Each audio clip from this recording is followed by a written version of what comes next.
안녕하세요. 재무제표 수다떨기의 문홍석, 이승우 회장입니다.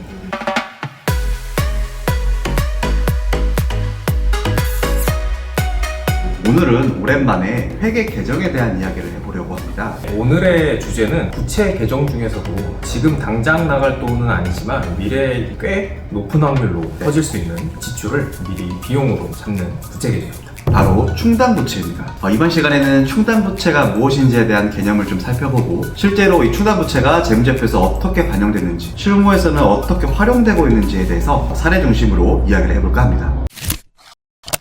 그럼 먼저 충당부채가 뭐냐라고 정리를 해보겠습니다. 충당부채란 간단히 말하면 미래에 발생 가능성이 높은 지출을 현재의 재무제표에 반영하는 부채 항목입니다. 회계 기준에 따르면 충당부채로 인식되기 위해서는 세 가지 요건이 충족해야 되는데요. 첫 번째, 과거 사건의 결과로 인해 현재 의무가 존재할 것. 두 번째, 그 의무를 이행하기 위해 경제적 자원의 유출 가능성이 높을 것. 그리고 마지막으로 그 금액을 신뢰성 있게 추정할 수 있을 것이거든요. 그래서 이 세 가지 요건을 모두 충족되어야 충당부채로 인식할 수가 있습니다. 그런데 만약에 이 세 가지 요건 중에 하나라도 충족되지 않으면 어떻게 될까요? 예를 들어서 자원의 유출 가능성이 낮다라던가 금액을 신뢰성 있게 추정하기 어렵다면은 재무제표 본문에 이제 부채를 인식하지 않고 우발부채로 판단해서 주석으로 공시하게 됩니다. 저희가 이제 이 부분은 예전에 이제 우발부채 편에서도 자세하게 설명을 드렸었으니까요. 혹시 궁금하신 분들은 그 에피소드도 함께 참고해 보시면 좋을 것 같습니다. 이게 벌써 1년도 넘었습니다. 18회 정도였던 것 같아요. 그때 아마 대우건설 M&A 사례 나누면서 우발부채 관련된 얘기했었던 걸로 기억하는데 시간이 참 빠른 것 같습니다. 그러니까요. 저는 개인적으로 충당부채 개념을 복구 충당부채를 사례로 처음 배웠었던 것 같아요. 그쵸. 예를 들면 그 강의하실 때 주유소를 운영하다 보면 오랜 시간 운영하다 보면 주유소 부지에 기름 같은 것들이 고양이 오염이 될 수 있는데 그러다가 이제 나중에 주유소를 철수할 때 오염된 부지를 원상 복구해야 되는 의무가 생기게 되는 거죠. 그쵸. 그래서 그때 이 복구 비용을 미리 추정해서 현재 회계에다가 반영하는 것, 그게 바로 복구 충당부채다라고 배웠던 기억이 나는데요. 대표적인 충당부채 사례라고 할 수 있겠죠. 그렇죠. 이런 복구 충당부채처럼 기업이 그 의무를 이행할 가능성이 높고 그 비용을 추정할 수 있다면은 현재 시점에서 과거에 나갈 비용들을 미리 비용 인식하는 회계 처리하는 것이죠. 사실 이 재무제표를 우리가 보게 되면은 이러한 충당부채와 관련된 개정들이 매우 다양하게 있습니다. 예를 들어서 근로자가 퇴직할 때 지급해야 될 퇴직금도 마찬가지로 퇴직급여 충당부채라는 개정을 통해서 인식을 하게 되고요. 직원들이 일하는 기간에 따라서 이제 발생하는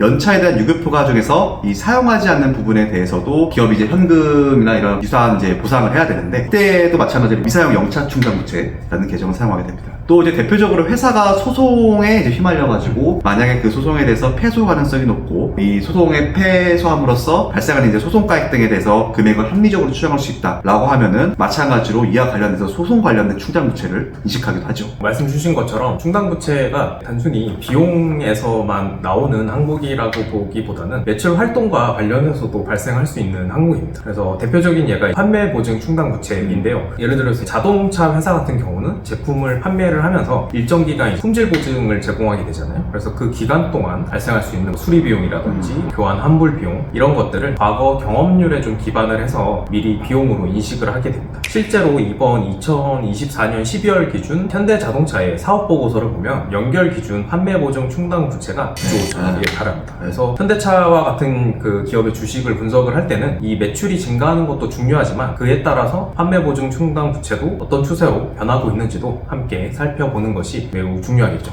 왜냐하면 보증 비용이 과도하게 증가하게 된다면 그만큼 미래 수익성에 좀 부담이 될 수 있기 때문이죠. 그렇죠. 현차 입장에서는 자동차 한 대 팔아도 그 판매가가 그대로 다 이익으로 인식되는 게 아니다는 얘기죠.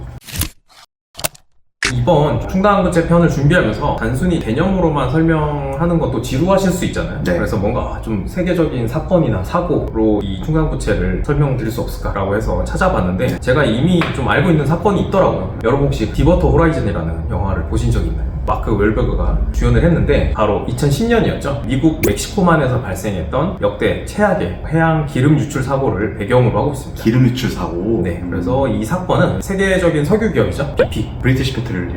네, 이 BP가 운영하던 시추선 이름이 디버터 호라이즌인데요. 배 이름인가요? 네, 시추선의 이름입니다. 그래서 이 시추선이 폭발을 하면서 11명이 사망을 하고 약 87일이 넘는 기간 동안 무려 한 400만 배럴의 기름이 바다로 유출이 됐다고 합니다. 400만 배럴이면 잘 체감이 어느 정도인가요?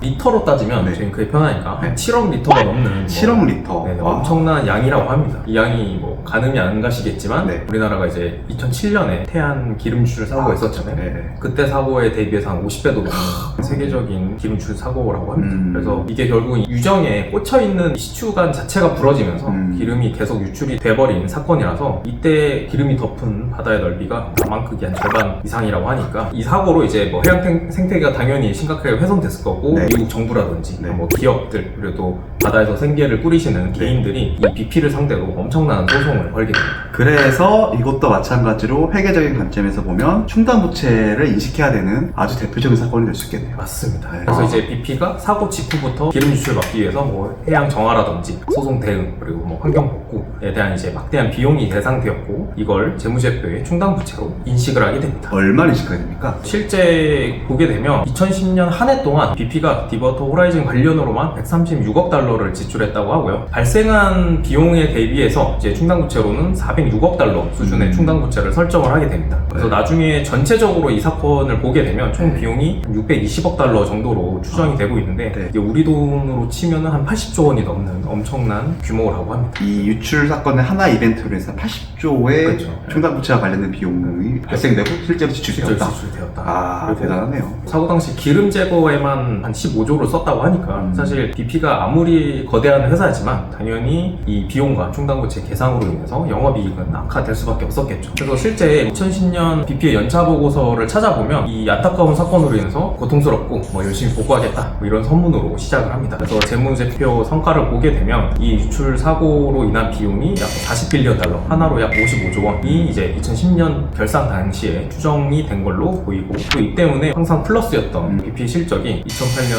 2009년 대비하면은 악화된 걸 볼 수 있습니다. 어쨌든 이 사례를 통해서 우리가 배울 수 있는 것은 이제 회계에서 말하는 충당부채라는 것이 단순히 막연한 예측이 아니라 어떤 이벤트 혹은 사고와 같은 과거 사건의 결과로 인해서 현재 의무가 발생을 하고 있고 그리고 발생 가능성도 높고 또 금액도 이제 어느 정도 신뢰성 있게 추정 가능할 때 이 미래 의무에 대해서 기업이 사전에 비용을 미리 인식한다, 회계처리를 한다라는 방식입니다. 물론 이 딥워터 호라이즌이라는 사건은 환경재해 측면에서도 아주 비극적인 이슈이긴 하지만 그래도 회계적으로는 이 충당부채의 중요성 이렇게 한번 또 설정을 하면서 그 다음에 그런 이벤트가 발생했었을 때에도 또 참고가 될 수 있겠죠. 이런 부분들이 아주 좀 의미 있는 사건이라고 생각이 됩니다. 네, 그럼 여기서 또 이런 궁금증이 생기실 수 있을 것 같아요. 내가 운영하는 사업에도 충당부채가 생길 수 있을까? 혹은 내가 투자한 기업에도 충당부채가 발생하나? 뭐 이런 생각들이 분명히 드실 것 같은데요. 사실 이게 사업의 크기가 크던 작던 간에 충당부채는 투자자 입장에서도 그리고 또 이제 사업 운영하시는 우리 사장님들께서도 한 번쯤 꼭 고민해 보셔야 할 부분입니다. 왜냐면은 이제 충당부채를 적절하게 인식하는 것 자체가 투자자들에게는 아, 이 회사 믿을만하네 라는 신뢰 어떤 근거가 될 수 있는 부분들도 분명히 있고 세무당국 입장에서도 이 회사 성실하게 신고했네, 이 회사 회계처리 제대로 보수적으로 하고 있네 라고 하는 근거 자료가 될 수도 있거든요. 또 반대로 이걸 만약에 잘못 다루게 된다고 했으면은 의도치 않게 손익을 조정할 수 있는 의심을 받을 수도 있고 나중에는 세무조사의 타겟으로 될 수 있는 위험성이 있습니다. 우리가 이제 앞에서 계속 살펴봤다시피 이런 충당부채라는 것은 결국은 이제 미래의 지출 가능성이 높은 비용을 미리 재무제표에 반영하는 거잖아요. 그렇기 때문에 이걸 빼먹게 되면은 이익이 과대 계산될 수도 있고 비용이 과소평가될 수도 있고 하기 때문에 이런 재무 건전성이 왜곡될 수도 있다는 측면이 있죠. 네, 그래서 이 충당부채를 어떻게 잘 잡느냐에 따라서 뭐 미래 리스크를 이 회사가 잘 반영하고 있냐, 보수적으로 회계 처리하고 있냐 이런 것들을 보실 수 있을 것 같고요. 어떤 추정이 들어가는 부분이기 때문에 좀 중요하게 다뤄지고 있는데 실제 작년 상반기에 항공에서 비상장사 중점 점검 회계 이슈 중에서 4가지가 있었는데 맞아요. 그 중에 하나가 이 충당부채가 맞습니다. 선정이 됐었습니다. 아마 제일 첫 번째로 네. 이슈사항으로 선정됐던 걸로 기억하는데 맞습니다. 그래서 금액에 대한 추정이 들어가는 만큼 회사는 이제 가소계상하려는 동기가 있을 수밖에 없어서 네. 그런 것 같아요. 그래서 이제 결국 말씀드리고 싶은 거는 충당부채 이꼴 부채니까 나쁘다 이런 이제 생각, 일반적인 생각보다도 아, 이 회사가 리스크를 미리 계산하고 있구나 혹은 이제 보수적으로 회계 처리하겠구나라는 긍정적인 시나리오도 봄과 동시에 또 이런 충당부채가 갑자기 급격하게 증가하거나 혹은 줄어들었을 때는 그 원인이 무엇인지 합리적인 어떤 이벤트가 발생했었었는지 이게 이익 조작은 아닌지 주가 조작은 아닌지와 같이 이런 주의 깊게 살펴보는 시선이 꼭 필요하다는 점을 강조드리고 싶습니다.